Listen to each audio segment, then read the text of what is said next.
Hi, my name's Kyron Edwards and this is my review meeting. Okay, obviously you're here, Kyron, to review the coaching sessions which you delivered. First question is, can you review different sources of feedback and identify areas for improvement? So essentially, what feedback were you given on your coaching session by people who were watching you? What did they say your strengths and areas for improvement were? I have had feedback from participants and coaches.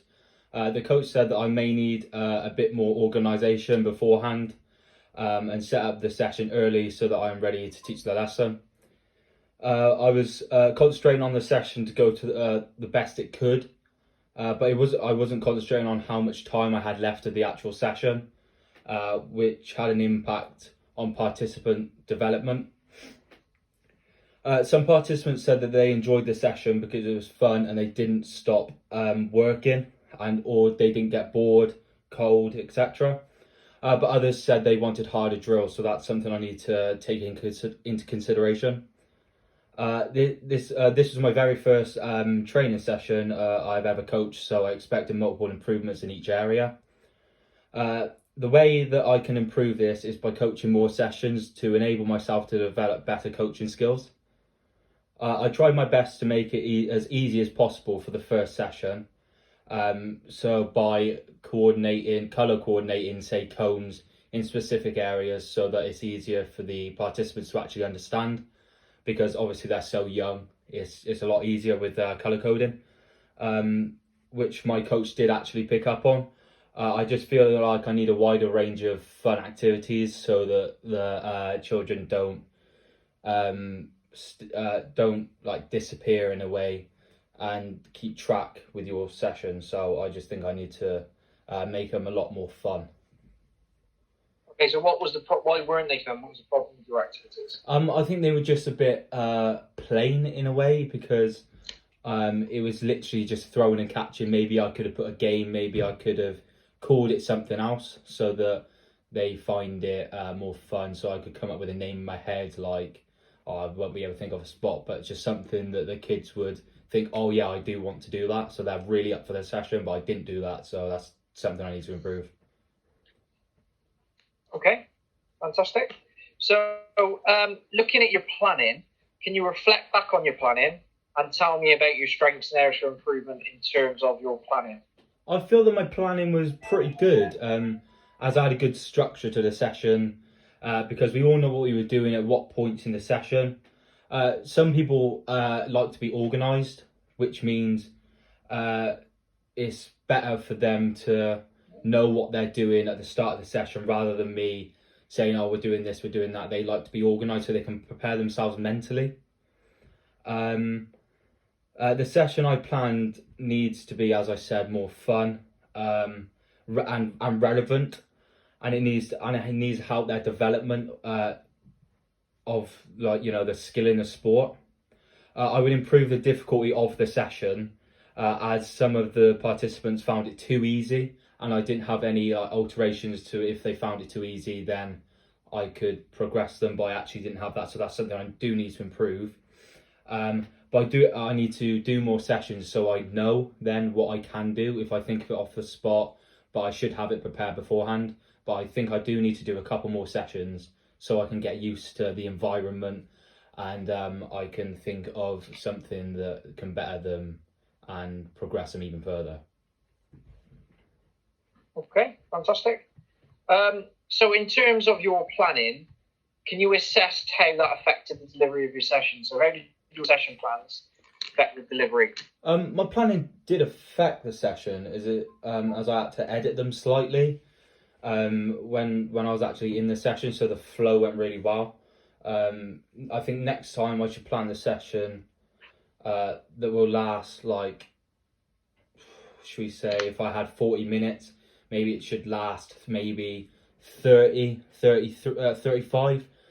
Reason being, I need to be able to coach as well so I can progress them because I planned a session for all of the allocated time, which I might not have had time to coach in a sense. So I think I do need to bear that in mind. So when I was working with my colleagues, I feel that we planned it pretty well, but I think it was just two of us who were planning it like the most. Due to the other person's confidence being a little bit lower than maybe myself and another person's. The way we overcome this was we allowed them to do a specific drill, which means that they, in the practical session, in the actual session, we allowed them to demonstrate to the students so they can build their confidence up very slowly. Yeah, and we all we did was we combined the three ideas, and we tried to make a good session out of it, and then which obviously means that the participants can improve themselves and improve what they are doing in lessons and in the sport that they're doing. Yeah, I think personally I need to improve on my coaching points, because sometimes I do go on a bit too much when I could just put it plain and simple. So I think I do need to have a look, assess what they're doing, and then give the right coaching points that is actually needed. So you mean like having less coaching points maybe on your session plan? Yeah, and just do it when it's there. So that means I just need to have knowledge of the sport and knowledge of what I'm doing. So I need to do that beforehand. Okay, so you sort of touched on this anyway, but the next two questions are going to clump together. So can you review your personal delivery of your coaching sessions? So that means talking about your strengths and areas for improvement, and then use specific examples from the session to highlight those strengths and areas for improvement. Yeah, when I was delivering all of my sessions, I felt like I was very well spoken, which because I use specific language that my audience will understand. So if you had maybe the kids that I had to coach, you should use simple English language, because they're not going to know like scientific terms. Well, they might, but they're more than likely not going to know that. I felt like I controlled the participants pretty well, and I was quite professional about it because no one messed about. So I didn't really have to break anything up or have to tell a student off, because they were doing the right thing, and that's what I was really happy with that. So as an assistant coach, there are like multiple jobs which you will have to do. These are stuff like setting up equipment, taking a few students off, like maybe a group of say 5 students off if they are struggling, or if they are developing knowledge and understanding of that sport a lot quicker than others, so you can progress them even more instead of them staying in that one area not progressing. When doing this, you also have a duty of care, so you need to obviously care for the students, pupils, whoever's doing the session, because you are their local apprentice when you are with them, because you act like their parents. So if anything went wrong, you'd have to report it, or you'd have to try and sort it yourself, but you should report it to a head coach, really. Did you do that well, the local apprentice? Yeah, I think I did that pretty well, because everyone was well behaved, and I made sure if anyone had any injuries or anyone was feeling say ill, I made sure that they done the most they could in that situation. But if they had to sit out, I said, yeah, you can sit out, that's fine. I don't want you to get injured even more. I don't want you to feel even more ill. So I think I've done that pretty well. Okay, fantastic. So looking back at you mentioned sort of not progressing certain people. Yeah. Can you give a specific example of when that was the case? So when I took the session, maybe I think it was 3 students were progressing really well, whereas maybe others weren't. So in the session, I tried to make for the 2 people that weren't progressing as much, I tried to help them and make it a little bit easier so they can try and get up to speed a bit quicker than they were, because obviously it was too hard for them. So I had to go over and tell them to do something that may help them, say dribble with football. So using the side of your foot to try and dribble, or using your toe / laces to dribble as well if you're more confident, and giving the more confident people more to do in that session, and giving the less confident people a bit less, just so they can get up to speed and the others can progress even more. Okay. Can you now evaluate whether your coaching has improved from the first to third session and give examples to support what you're saying? I feel like my coaching's improved a lot due to the fact that I'm more comfortable around the pupils that I'm with, um, which means it's better for them as well as it is better for me because they obviously they can sense if I'm nervous, if I'm anxious, if I don't know what I'm doing. They can sense that. But over time, I've become more confident, and when I'm more confident, I feel like I know a lot more. If you get what I mean. So Yeah. I try to I obviously look at the sport before I teach it and try and get a few coaching points in my head ready in case anything needed to be said. So I did do that because I was very nervous at the start because I just didn't know what to expect. But now I've gone along in the sessions, I feel that I'm a lot more comfortable.